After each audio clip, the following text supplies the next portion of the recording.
What is up, my Shadowverse soldiers, and welcome back to another Shadowverse Evolve video. Alright soldiers, in today's video we're going to be talking about the Abysscraft reveals for the crossover set for Vanguard, and without further ado we'll go ahead and get into the introductions of all the keyword skills and everything that's going to be happening for this crossover set, and then we'll be going into a breakdown of what the clan is for Vanguard, then we'll get into these reveals. Alright, so I discovered this website, Showdown. So this is a pretty good place that you can also make your deck lists and everything like that. You can explore decks, you can build decks, and you browse all the cards. It's a pretty good layout, I'm gonna be honest with you. There's going to be a nice little partner collaboration thing that's going to be going on. So for any Shadowverse Evolve content creators that want to be on this website and you want some good traction, I think this is a good place to look towards. But yeah, I believe this hub is a pretty good place to look into towards making decks, because personally, in my experience for Bushy Navi, I do enjoy making the decks, but you know, building a perfect deck with everything laid out and you're just looking at the entire deck instead of, like, you know, flipping from page to page like we usually do in Bushy Navi. I like that kind of layout where you can just have your leaders and all your cards here, and then you can see the layout. Like, I can maybe potentially take out one of Orcus. I won't actually be taking out a full playset of Orcus, because be serious. But, you know, if I want to have at least, you know, maybe like 2 Orcuses, I can look at that ratios and then have, you know, some test sample hands here too. So I think that's a pretty cool feature on this website.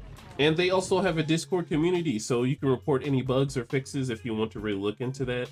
But outside of that, join the Discord community if you are willing to give a shout out for a new Shadowverse, like, Evolve card deck building, kind of like community gathering place too. So I think this is a very nice hub. This is a very wonderful idea to be putting into the Shadowverse Evolve community right now, because we're going to be, after this little bit of decline, I will say we will be on the come up coming into these next couple of months. But yeah, I'll put a link in the description below for you guys to check out the website, and, you know, feel free to look at it if you want to. I'll put a link down in the description below, and we'll get back to the rest of the video. Alright, but getting into business, so we have new keywords or new terminologies. I'm not exactly sure what to put them here. I just said that these are triggers, and triggers are going to be the new things that's going to be happening for Cardfight Vanguard. And like I said earlier, that I don't think they explained everything that they did. If you are a Vanguard player and you already know what these triggers are, of course they're going to be different for Shadowverse Evolve. So I went ahead and made a good example of all of these triggers, and they're color coded too to what the cards are going to look like. Of course, they're going to have the translations under the bottom of the cards, but let's go ahead and figure what these triggers are. Alright, so starting off first, only trigger cards with the same class as your leader can be put into your deck, and there are 4 types of triggers. So we have the critical trigger, the draw trigger, the stand trigger, and the heal trigger. So the critical trigger gives your follower on your field +2 attack. The draw trigger lets you draw a card, and then the stand trigger refreshes a follower on your field, but this turn that follower can attack enemy leaders if it already did. And then heal trigger gives your leader +3 defense. So a very interesting, you know, kind of like fusion here. So now we have our own little translation here for triggers from Vanguard into Shadowverse Evolve. All right, and then we have our next keyword. We have drive. So drive is a little bit of, I would say it's a little confusing in a way. So I'll try my best to go as slow as I can and try my best to explain it as best as possible. And of course, if anybody has any questions, drop them down below in the comments below, and I'll try my best to answer them in the comments and stuff like that. But we have the keyword drive. So followers with drive have rush and single drive. All right, so we have single drive. So followers with single drive have a strike ability. So strike, you perform a drive check once. So going over the information we already have now, so followers with drive have the rush, so they're able to trigger the single drive ability as they're already played. Alright, so then we have drive check. So to perform drive check, you flip up the top card of your deck. If a trigger card is flipped up and your deck is a Cardfight Vanguard deck, you can activate the trigger ability of the flip card. If the trigger ability is successfully activated, you put the flip card into your cemetery, and if the trigger ability failed to activate or flip card isn't a trigger card, you put the flip card to the bottom of your deck. So essentially, followers with drive have the rush and single drive, which allows you to do the drive check, and you're able to look at the top card of your deck.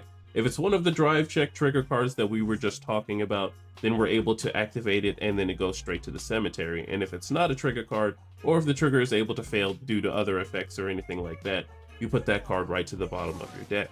Alrighty, next up we have twin drive. So followers with twin drive have the strike ability to perform drive check twice. Alright, so being able to do 2 drive checks is pretty nice, but then we have the on drive effect, So on drive is effects that activate when a follower is given drive.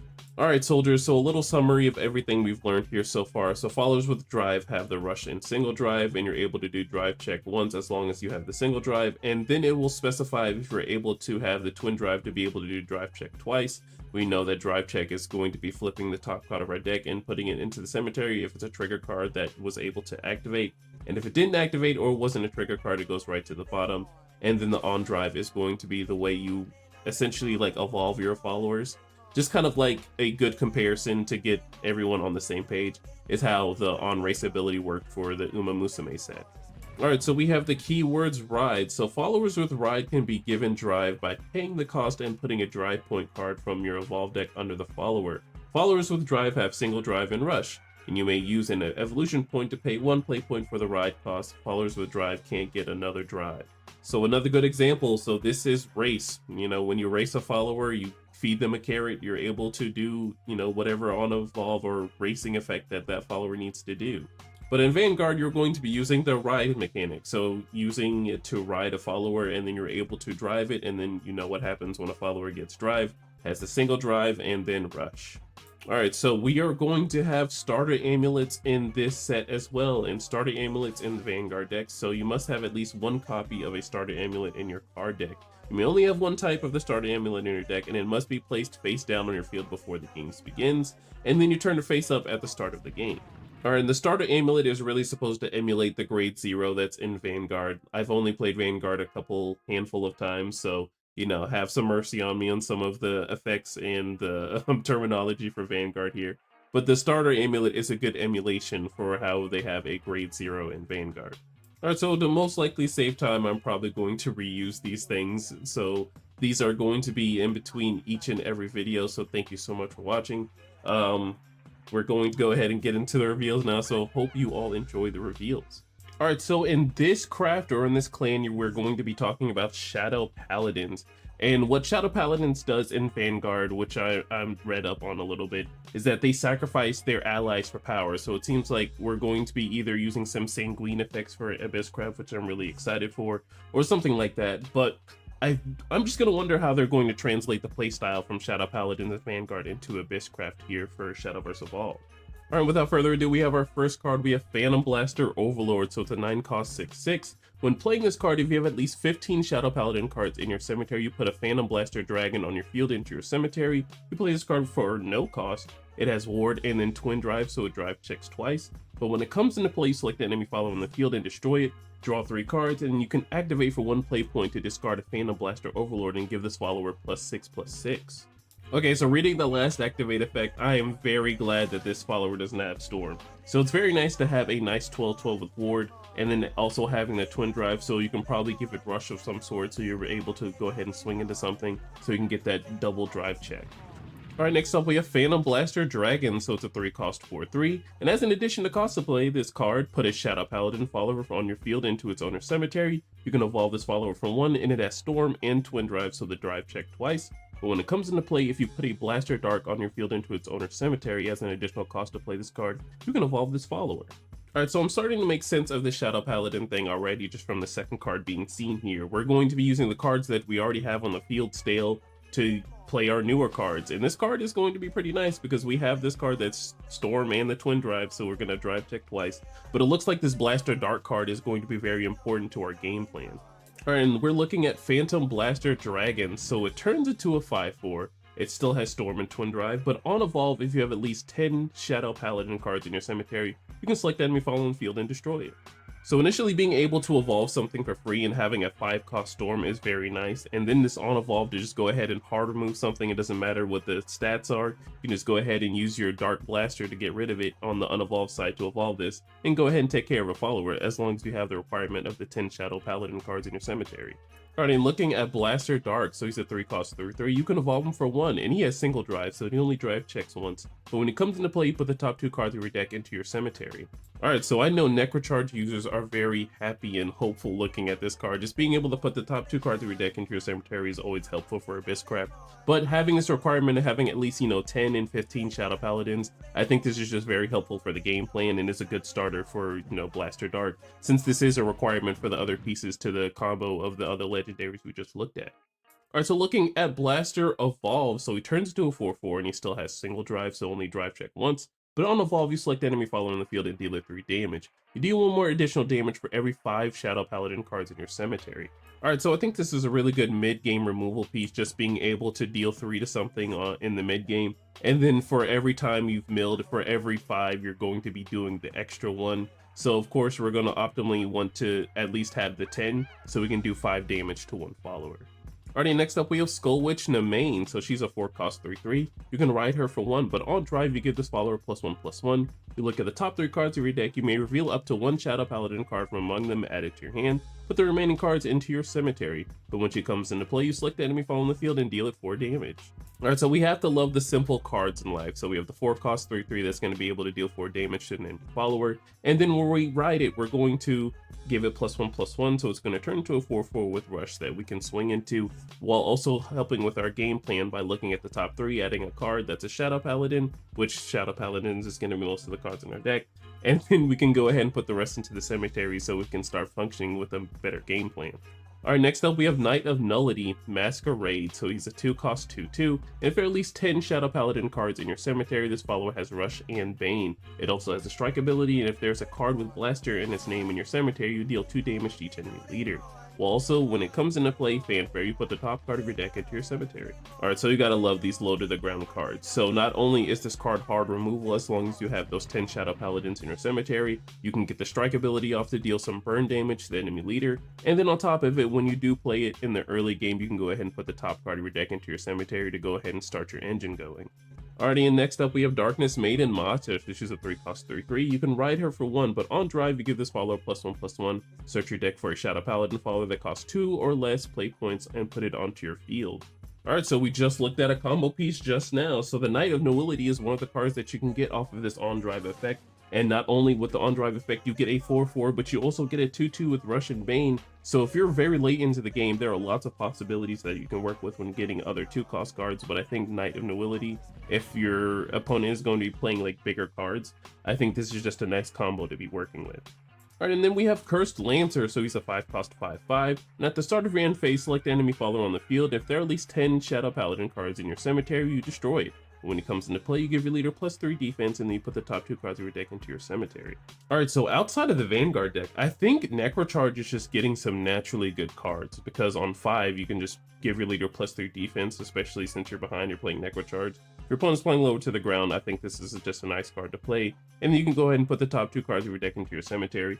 But also for the Vanguard deck, it's just very helpful because when you do play this, as long as you get to your end phase and you have those 10 Shadow Paladin cards, you don't have to worry about removing and, trading with followers. You can just play this, have those 10 Shadow Paladins, and then go ahead and remove something off the field. Alright, next up we have Knight of Darkness, Rugos, so he's a 2-cost 2/2. You can ride him for 1, but on drive, you select the 1 enemy following on the field, you deal it 2 damage, and you give this follower +1/+1. You put the top card of your deck into your cemetery. So a nice little 2-drop that you can play in the early game to turn into a 3/3 to swing into an opponent's follower. If they play very low to the ground, you can take care of 2 followers in 1, which is very helpful. You can go ahead and then put the top card of your deck into your cemetery, which will also be helping with your Shadow Paladin game plan. Alright, next up we have Black Sage Cheron, so she's a 1-cost 2/2, and when she comes into play, you put the top card of your deck into your cemetery. I mean, come on, soldiers. Necrocharge is just eating here. A 1-cost 2/2, so even if they want to play low to the ground, they're able to do it. So I really do like that for Shadow Paladins. You can go ahead and start your game plan as easy as turn 1, and same thing for Necrocharge. Of course, Necrocharge had the 1-cost spell, I believe, that's able to mill themselves. But having a 1-cost Goblin that also accelerates your game plan is very good. Alright, next up we have Durandoo, so it's a 1-cost 2/2, and while there are at least 10 Shadow Paladin cards in your cemetery, this follower has Bane, and whenever another follower on your field performs drive check, put the top card of your deck into your cemetery. Now question, soldiers, what are these art cards? Because they do look silly and nice. Is there something that's in Vanguard where somebody like colors something? I want to know why these cards look very differently from the others. Like, I don't know if these are supposed to be like clan like titles or anything like that. If you can explain it, let me know in the comment section down below. But outside of that, just having a follower that's a 1-cost with Bane, unfortunately it doesn't have Rush, or if you're able to give it Rush, that's pretty nice. But it's just a 1-cost static ability that if you do a drive check, you can put the top card of your deck into your cemetery, which can also be very helpful to your game plan for Shadow Paladins. Alrighty, next up we have Blaster Javelin, so it's a 2-cost 3/2 with Rush, but when it comes into play you discard a Vanguard card and you search your deck for a Phantom Blaster Dragon or a Blaster Dark, reveal it and add it to your hand. Alright, so I do believe that this is going to be the card that puts the glue together, so if you're missing one of the pieces you can go ahead and get them from your deck and put it into your hand. And whatever one that you're going to be using, you're going to be using this Blaster Javelin as part of the cost since you already played it. So if you're going for Phantom Blaster Dragon, you can go ahead and use this card as the cost when playing that card, put that into the cemetery, and then you should already have those 10 Shadow Paladins because come on, we're going for a big boss monster. We need to have our full engine ready to go by the time we go for our legendaries. So playing the Phantom Blaster Dragon is going to be the card, or Blaster Javelin, excuse me, is going to be the card you're going to be using to sacrifice for Phantom Blaster Dragon's effect.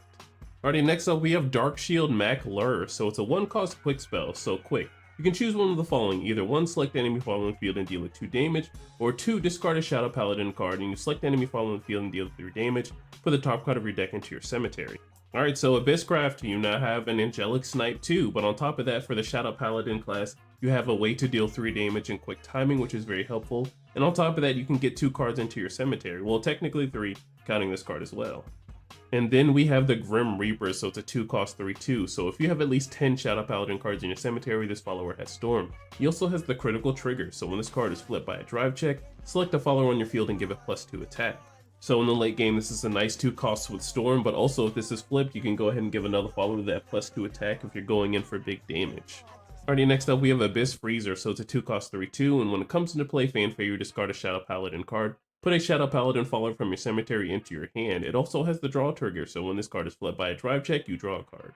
I was wondering where the recovery was in this deck, because what if you manage to mill all of your legendaries? I know that's like a highly unlikely story, but there are instances where you can just mill your boss monster that you need in that very moment. So I was wondering where the recovery was, so I'm glad that they have a nice recovery card in the bronze cards, that being Abyss Freezer, to go ahead and get your Shadow Paladin card back into your hand. Alright, next up we have Darkside Trumpeter, so it's a 1-cost 2/2. At the start of your end phase, if you have at least 10 Shadow Paladin cards in your cemetery, you can select the Shadow Paladin follower on your field and refresh it. It also has the stand trigger, so when this card is flipped by a drive check, you select the follower on your field and refresh it. For the rest of this turn, it can't attack enemy leaders. So it looks like everything is going to just be generating as long as you have those 10 Shadow Paladin cards in your cemetery. So this just being able to refresh a Shadow Paladin card might not be too crazy. It's just, I don't know, it feels like they just wanted to keep these cards in relation to what they really do. Like every time I've seen the stand trigger on most of these cards so far, it just restands the follower, which, you know, sometimes doesn't help out the game plan. Maybe if you want to unward your 12/12 you know, big dragon at the end of turn, that might really be helpful, but I don't think that'll be too big of a, like, you know, change in the game plan. There might be in some instances where that might come up, I'm not sure, but just having this as the stand trigger and this, if you have 10 Shadow Paladins in your cemetery to refresh a follower, isn't too crazy, but I wouldn't say it's like bad or anything. Alright, next up we have Abyss Healer, so she's a 2-cost 2/3. She has Ward, when she comes into play, if you have at least 10 Shadow Paladin cards in your cemetery, give your leader +3 defense. And then she also has the heal trigger, so when this card is flipped by a drive check, give your leader +3 defense. Alright, so outside of this beautiful art, I really do like this Abyss Healer art. But it looks like in the Abysscraft for the Shadow Paladins clan, it looks like the heal trigger card is also going to be healing the same amount when played and when flipped, unlike we did in the last video when we looked in the Forcecraft where it only healed 2, and then on the heal trigger it healed 3. Alright, and moving on, we have Witch of Nostrum Orion Rod, so she's a 2-cost 2/2. You can ride her for 1, but on drive you get this follower +1/+1. You may discard a Shadow Paladin card, and if you do, you draw 2 cards. So not bad, a 2-cost card that can turn into a 3/3 that allows you to draw 2 cards. Alright, so I'm sorry if I mispronounced this, but I think it's Garurubao. It's a 4-cost quick spell. So quick, you can select up to 1 enemy follower in the field and up to 1 Shadow Paladin follower in your cemetery. You destroy the first follower and add the second to your hand. Alright, so that is not a bad combination. So not only do you get to get rid of a follower on the field in quick timing, but you get to add a Shadow Paladin follower in your cemetery and add it to your hand. Alright, and lastly we have Full Bow, so it's a 2-cost amulet, and it's the starter amulet. You can activate by engaging this card, and you put this card into its owner's cemetery, and you put the top 2 cards of your deck into your cemetery, and this ability can only be activated if you have a Shadow Paladin follower on your field. Alright, so this card is going to act as our grade 0 for the deck as long as you are playing the Vanguard crossover set deck. This is going to be the card that sits on the field face down, and then you flip it over. As long as you play the 1-cost or any Shadow Paladin on your field, you can activate to go ahead and get your game plan going. Alright, and then we have our Phantom Blaster Overlord Alt Art UR. So this is what it looks like. It has the two swords. He's dual wielding. He does look like a boss monster, by the way. So I'm very excited to see what this card is going to look like in the shiny foils when they start revealing it on the YouTube page. I don't know if y'all ever pay attention to that, but I do always look at the cards and see how shiny they are, because I know they're not going to be in my hands. But for those of you who do collect and do want these cards, I hope you're able to acquire them and have them in your hands. And alright soldiers, that is the end of the video. Thank you so much for watching. I am very excited to talk about the rest of these reveals. I know a lot of people are excited for the Kagero Dragon. We'll get to it. We'll get to it. Don't worry. We will get to it. Because there is a lot to talk about, especially with limits and how it's going to look like once it releases. I'm not 100% sure what the deck does, but I know as soon as it hit the face that, you know, it was a problem in JP. But hopefully it'll look a little different come when English is here and we're all having it in our hands and we're playing it. And it's kind of like Uma, where it's not like, well, I don't even want to compare it to Uma, because Uma was like dead on arrival. But hopefully it's still playable and people can still have fun with the deck and it not be broken. But alright soldiers, make sure you are safe in whatever you do tonight and safe whatever you do for the rest of the year. Make sure to like, comment, subscribe. I love you all. And I will see you in the next one. Bye. Yeah, T-R-I-double-N. Just to get you away. What I got to do, what I got to do. Just to get you away. What I got to do, what I got to do. Just to get you away. You pull me too close now.